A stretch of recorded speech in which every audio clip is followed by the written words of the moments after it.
going to go ahead and start. I'm not quite sure the number that we're expecting. And again, it's definitely a drop-in class. So whatever works in terms of people's schedules. I think as you went on, you probably already all saw this, but I always like to acknowledge this class is being recorded. Rabbi Bernholtz, who is kind of the coordinator of all of this, I think is putting it together as YouTube snippets for everybody. So it's possible that those of you who are not there last week, it's possible you'd be able to see it online. It may be not until the end of the Omer, but this is being recorded. So I just always like in full disclosure to name. And then a few of you I know, many of you I don't yet know. I'm Rabbi Ali Kobey. I'm the rabbi of Congregation Or Chadash. It's in Damascus, Maryland.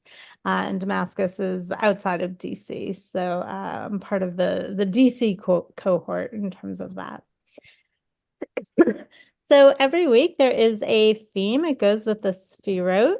Those of you who were on Zoom last week, I think you saw a little bit about the different Sfirot. I'm going to share my screen, and then you all will see my slides as well. And that will make it much easier for all of us to participate. I am a fan of participatory classes, as I mentioned to some of you at the start. So feel free to jump in. I much prefer that over the monologue kind of thing. So hopefully you all should see my first slide, which is counting of the Omer. So counting the Omer, which is where we are, it's a sacred practice in Jewish tradition.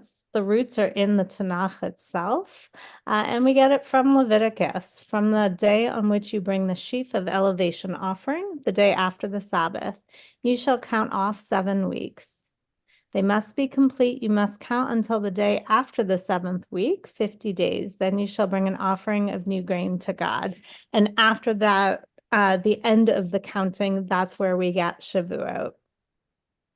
So hopefully, is that too I small? just have a question. Now, this year, for example, the second night of Pesach was a Tuesday night, so it wasn't Shabbat. So does that, it's a little different than the actual biblical definition. So I was curious about that. Yeah, because it's the Omer, it always starts with the second night, whatever day of the week it is. So whenever Passover is, the Omer starts counting. You start counting on that second night. So it doesn't actually have to be Shabbat. It's not weeks in the conventional way of Sunday through Saturday. Good question. Yeah, and so like you'll notice that Shavuot, because again, Shavuot is 7 full weeks, Shavuot is a Tuesday night. So Monday night was first Seder, which means 7 full weeks. Tuesday night will be Shavuot. And that's how the counting goes. So it is a little bit different than regular counting. So maybe that hopefully helps make it a little bit bigger, a little bit easier for you all to read. So there's the blessing. In my congregation, we do it through Zoom sometimes, and it's a little bit echoey, but that's okay. So you're welcome to join in the blessing. Or if you don't love that model, you can also mute yourself and say it quietly to yourself, or just say Amen at the end. But here's the blessing for counting of the Omer. Baruch Baruch atah atah Adonai Adonai Eloheinu Eloheinu melech melech haolam haolam asher asher kidshanu kiddushanu mitzvot mitzvot v'tzivanu v'tzivanu al al sfirat sfirat ha'omer. ha'omer. And then the English, blessed are you, Adonai, our God, ruler of the universe, who sanctifies us with mitzvot and commands us concerning the counting of the Omer. Tonight it's after sundown, so tonight is the 9th night. Hayom Tisha Yamim, Shehem Shavua Echad Ushnei Yamim. So we count it both ways. Today is 9 days, which is 1 week and 2 days of the Omer. And that's how we count it. What I also gave you on the other side of that screen is the days of the Omer in terms of counting with the Sfirot so that you could kind of see it unfolding. And so we are in week 2, which is Gevurah, focusing on strength. There's your Hebrew word for Gevurah, meaning strength or mighty. And some people view this as a negative sphera. They see strength in some ways as bringing about evil. I actually love teaching about strength, and I very much view it as a positive. So I disagree with some of the rabbis, which I often do, and I think it's very much a positive aspect in our lives. So here the definition, quality of bodily, mental power or vigor. And now we're going to move in and do some text as well. This first text might be familiar to many of you. It comes from Shabbat service or worship service. And it's the prayer called Gevurah, meaning strengths or mights, if you will. I used the traditional Reform prayer book as I made this. So I say in it, Mechaye Hakol. Some of you, the tradition may be Mechaye Metim, and that's okay as well. For sure, we can both be right. So in terms of that. So in here, in the text itself, I have the Hebrew, the translate, and the English. If someone would like to just read the English, that will be our jumping off point. Go for it, Ralph. You are forever mighty, Adonai. You give life to all. You rain dew upon us. You sustain life through love, giving life to all through great compassion, supporting the fallen, healing the sick, freeing the captive, keeping faith with those who sleep in the dust. And keep going.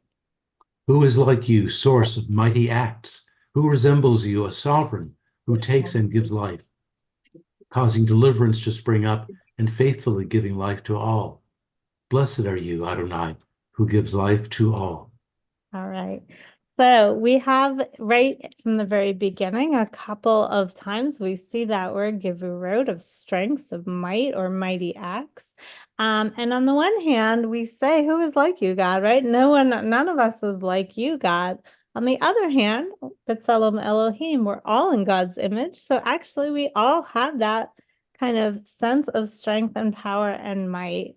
And what are we supposed to do with that strength or power or might? So jump in. That's not meant to be rhetorical. Based on this text, what are we meant to do? It's for good. Use it for good. Absolutely. The outside world. Say that again. Dealing with the outside world, we're looking to do good. Yes. Dealing with the outside world for sure. A little push. It is a push. I love it, Natasha. Yes, what else? I mean, you could look at it as, I agree, giving strength, Gevurah, but the wording seems to be referring to God. So we're saying that God is strength. So kind of what is the interaction then or the role of the human, I guess is what I would ask. Nice, nice. Yes. And this, you're absolutely right. This prayer is definitely about God. Our challenge, or one of our challenges, is if we're in God's image, then we too should possess strength. And we should maybe take from that example we have of the Almighty and use our own lives to bring similar characteristics into the world around us. Nice. Yes, for sure. As Ziona typed her answer, speak up when you see something wrong. Yes, that's definitely another way of using strength, for sure. What else in terms of it here in this prayer? We often just go through the Hebrew on this prayer. A lot of synagogues do this prayer in Hebrew, and we don't necessarily pause at the meaning. So this gives us a chance to pause and really reflect on it. Well, in the text that you have on the screen right now, there's a big emphasis on helping people who are less fortunate. Yes. Yes. So our strength has a very specific purpose. Our might, our power is meant directly, as I think Natasha said, is meant to help others, right? It's not just that we should be strong and have it be an internal thing, but actually our strength is meant to be external, just as for God it's meant to be external, right? When we say this prayer, we're reminding God how wonderful it is that you're strong and how great it is when you use your strength for good, right? So we're reminding God, and perhaps on a certain level, we're reminding ourselves. Nice. I also like that Marid Hatal, which we just started after in Pesach, and this translation, "You give life to all, you rain dew upon us." That's very interesting because again, it reminds us that water, whether it's rain in the winter or dew at this time of the year, is a source of life, and so is God. So I just think that is very cool. I've never seen it translated exactly that way. So thank you for providing that. That's a really cool perspective. Nice, nice. Sure. And I get no credit for this particular translation. I took it from Mishkan Tefillah, from the current Reform Prayer book. So I appreciate that, but I get no credit. All right. So oh, go ahead, please. Well, how does mighty Adonai keep faith with those who sleep in the dust? Yeah. That's less obvious. I'm sorry? It's less obvious than supporting the fallen and healing the sick and freeing the captive. Yeah. But isn't it comforting, or maybe not, if God also hangs out with us in whatever way you want to understand it after we've died? That the relationship doesn't have to end. So if, and this is an if someone believes in some sort of afterlife, whether it's a physical, bodily, whether it's spiritual, whether it's just through memory, but if you believe that there is something beyond, then how comforting that God is there as part of that as well. So that's keeping faith with those who sleep in the dust. Are you able to just, I don't want to get off topic, this is very fascinating, but I know in the Reform Prayer book, it's Hakol, and in the traditional, it's Meitim. Yes. And so if you look at Meitim, it's almost getting us a little towards discussion of resurrection, right? Right. So, I mean, that changed a little bit of meaning. And again, I don't want you to go into a whole explanation on this, but would you mind just commenting a little bit about how you view the difference in the use of the two words in the prayer? Would that be okay? I like, sure, it's totally okay. I like Michaye HaKol better for me personally. It fits with my theology better. I'd rather focus on life, on the here and now. I think that death becomes a huge question mark. And since none of us have directly experienced it and come back to directly say, hey, here's what really happens, death is just a giant question mark to me. And so Michaye HaKol, it can include death, it can include afterlife, but it's a much bigger focus on the here and now, which for me fits better theologically. Thank you so much. Sure, sure. So, okay, so there's one text. I have a lot of texts, or several texts. I was trying to cram a lot into this half an hour. So we're going to keep on going. So the next text comes from Deuteronomy. If someone would love to read it out loud, again, just the English. I always try to put the Hebrew when possible, but just go ahead and read the English. For your God eternal is God supreme and Lord supreme, the great, the mighty, and the awesome God, who shows no favor and takes no bribe, but upholds the cause of the fatherless and the widow, and befriends the stranger, providing food and clothing. You too must befriend the stranger, for you were strangers in the land of Egypt. Great. Thank you. So what do we get from this text? Remember, you were a stranger. I guess we talk about immigrants coming to our country, or Sure. some new joining the temple. Yeah, immigrants is definitely one piece of this. Yeah, we're supposed to befriend the stranger. Absolutely. What's God's might here? Is it negative or positive? It's positive, and it's expressed, once again, it very much is expressed in human terms. Showing no favor, taking no bribe, upholds the cause of the fatherless and the widow, and befriends the stranger. It's a mirror, and it's telling us how we should be as humans. Yeah, absolutely. James, was it you? What were you gonna say? Yeah, it's the we're made in the image of God again. That's exactly what I got. She kind of summed it up. Yeah. And because we're in the image of God, again, we're supposed to, once again, with this text, use our strength in the external way, right? And use it for good. Because if God, all powerful, the mighty, the awesome, the Lord supreme, has time for the cause of the fatherless, the widow, and defending and providing food, what is our problem? We have significantly less on our mind, and yet we don't seem to use it the way we should, or this is what we should do with it, I guess.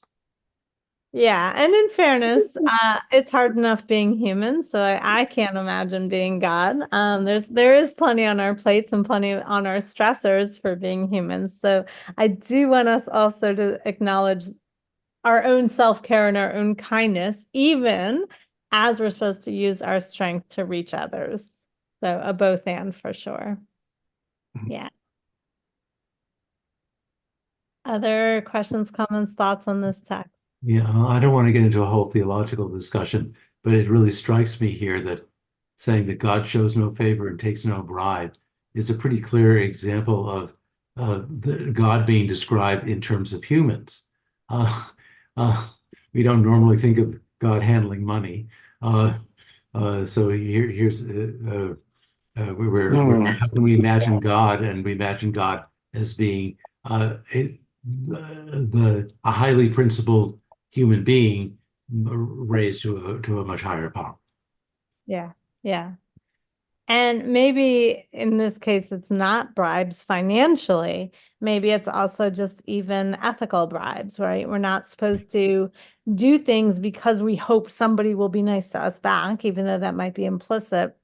We're supposed to do things for others simply because it's the right thing to do, because God says so, at least in this text, right? And so maybe we're in God's image as opposed to God being in our image. But as part of that, we're supposed to be ethical, right? We are not supposed to take bribes. We're not supposed to show favor. If we're judging something, it should be just based on the merits of the case and not, oh, you're gonna be extra nice to me. You're gonna give me chocolate if I'm voting for you, if I'm voting for you. Right. I So think favor has to be.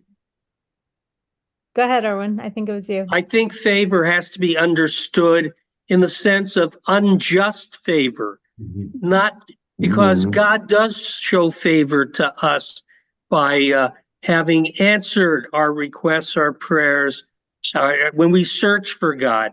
And so I think it has to be seen in that more limited way, not any favor, no absence of any favor at all. In fact, you might say we have been shown favor when we look at the beautiful world that we've been given the responsibility for.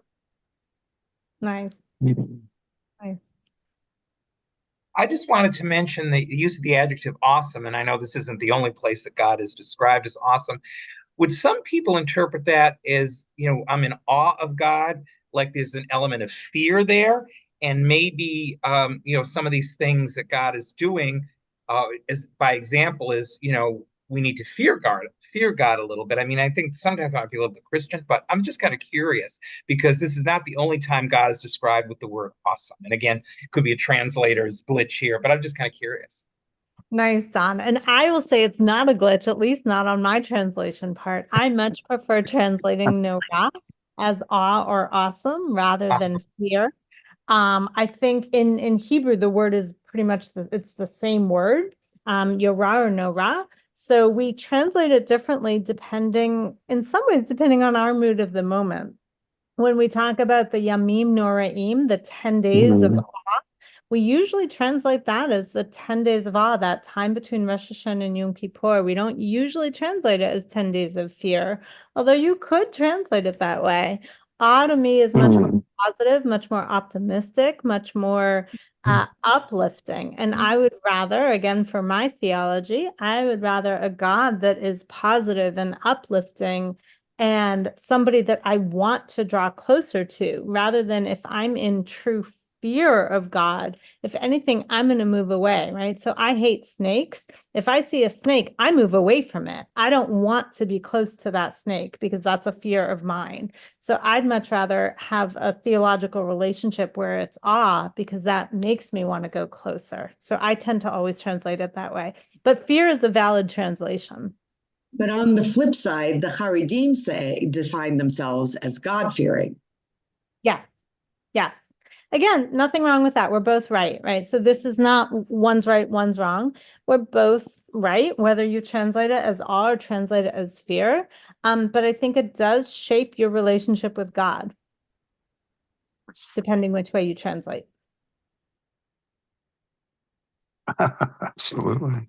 So it's not a right or a wrong, but it does shift the relationship. For me, I'm going to draw closer to something that I find wonderful and beautiful. I'm going to move away from something that causes me fear. Nice. All right, we're going to keep going. This comes from Psalms, if someone would like to read it. The span of our life is 70 years, or given the strength, 80 years. But the best of them are trouble and sorrow. They pass by speedily, and we are in darkness. So this text is very different than the other ones that we have looked at.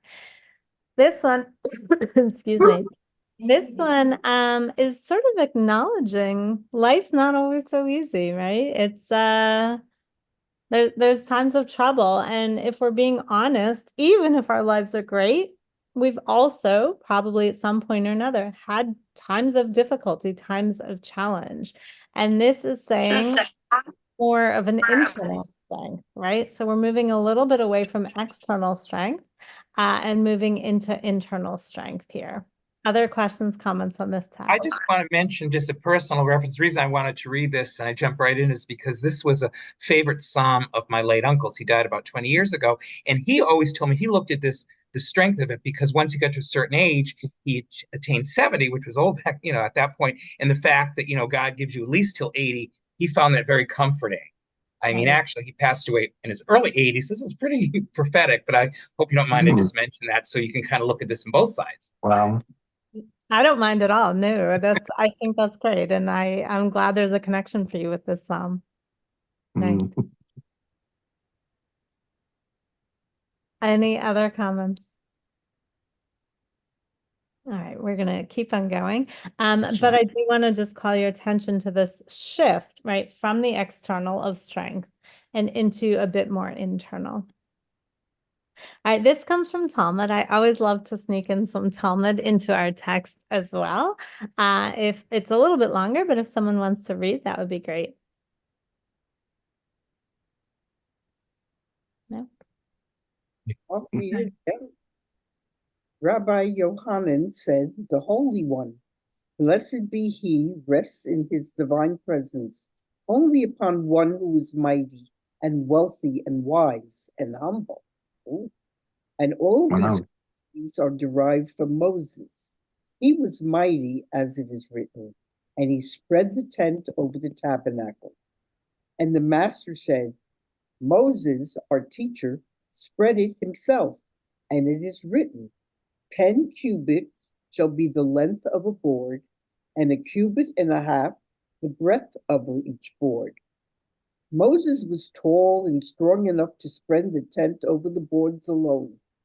The Gemara asks, say that he was tall, and I have closed captioning covering that he was mighty cannot be derived. There we go. That last sentence. Say that he was tall and thin, and the fact that he was mighty cannot be derived. Tall and thin. Tall and thin. Okay. And I will acknowledge usually when I translate, I'm pretty careful to not say that God is he. I got this from Safaria and I didn't fix that particular. So I apologize for gendering God in this context. But that being said, it doesn't take away from the text itself. So what do we got?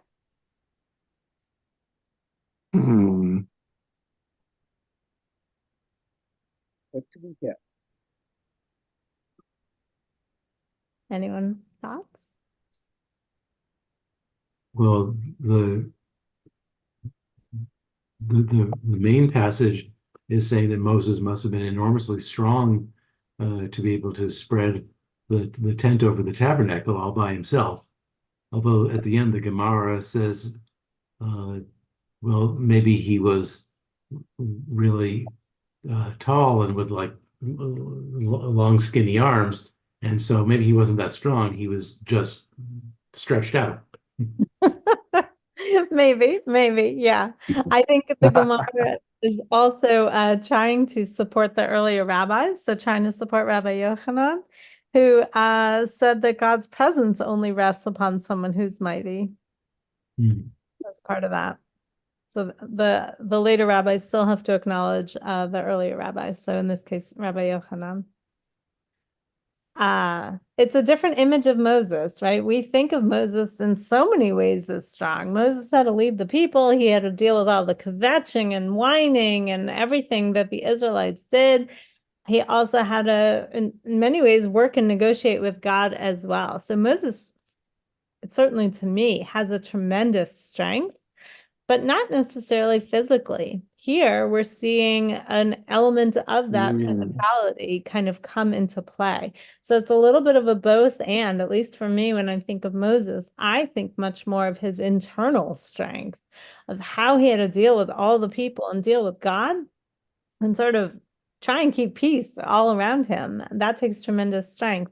But now we're getting this other image that he had that physical strength as well. So strength can be both, right? Physical and or internal emotional. The wealthy part always bothers me. That's fair. That's fair. Yeah.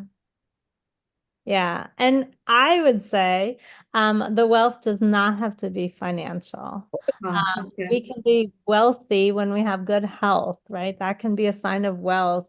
Or we can be wealthy when we're satisfied with our lot. Again, it doesn't have to necessarily be a direct link into the financial wealth that when we think of wealth today, we often think of. But wealth really can be happy within ourselves, within our lot. Pirkei Avot is always one of my favorites. I always try to include Pirkei Avot whenever we can. I know we're already tight on time, so we're going to go a couple minutes over.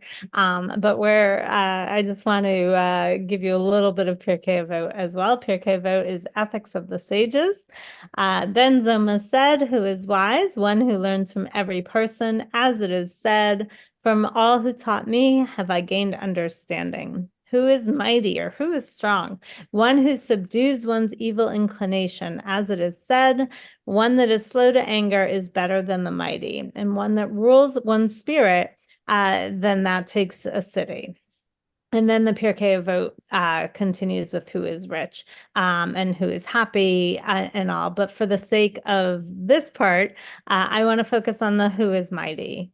And the answer, according to Pirkei Avot, is one who subdues their evil inclination, right? So we have a both and here. It's, again, more that internal idea of strength. We know that we can use our strength for good. We also can use our strength for evil as well, right? If I'm sitting in a room with you, I have a choice. I could take the book that's in your hand and purposely throw it to the ground, right? That would be using my strength for evil. That would be terrible. Or I could use my strength for good and either help support you lifting the book if the book were heavy, or if the book fell just accidentally, I could help pick it up, right? In any given moment, we can use our inclination for good or for evil. So the same is true with our own strength. We know that strength can be used for good. We saw that in some of the other texts, right? It was external and it was meant to be used for good. Our strength can also be emotional strength. And with that, we can be happy with our lot. We can be supportive of our lot. We can use our strength to say we're content. And that's a sign of internal strength as well. Or we can use our strength to be whiny and grumbly, right? I mean, and we've seen how different emotions can flare up in negative ways or in positive ways. Anything else in terms of this?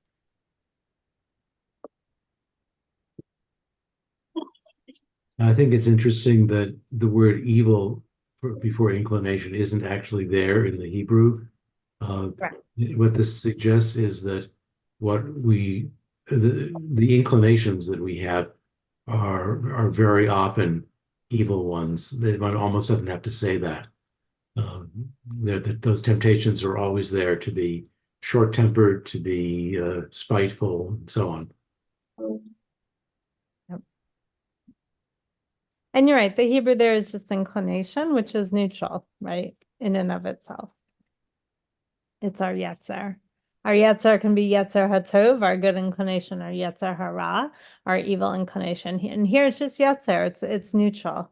So it's what we do with our strength that helps determine.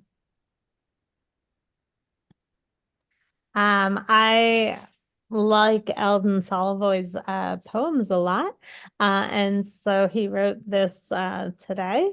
Holy One, let my anger become a source of energy channeled toward building and healing, a gateway to Tikkun Olam. And again, that sense of strength, that sense of Gevurah can be negative or it can be positive, right? We can let our anger fester, which becomes negative and toxic and not good, or we can let our emotions fester in a positive way, right? Toward building and toward healing. I'm going to stop screen sharing now. And so any final comments about any part of strength?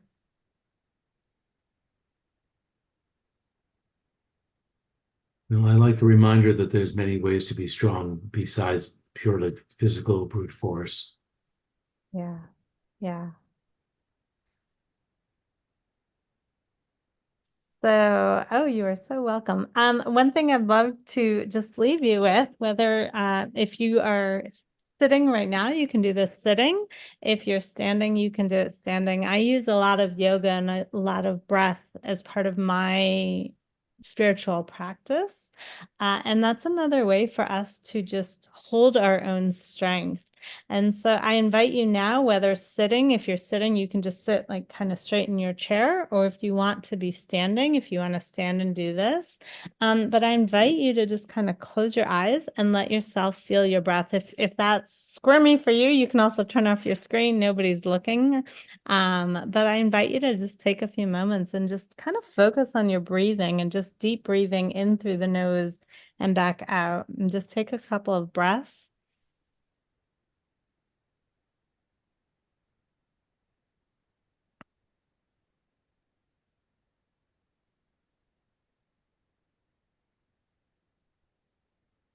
And your very breath can be a source of strength for you as well.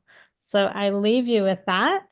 As you feel stronger or weaker in any given moment, any given day, I invite you to find your own strength from inside yourself. Sometimes perhaps maybe using your breath so you can feel it and hold it and breathe it, and then to let it out again as well. So there's your Omer teaching for the day. I hope you all enjoy. Lovely to meet some of you. Lovely to see some of my regulars in terms of that. And some of my colleagues are here as well. So hello to all of you.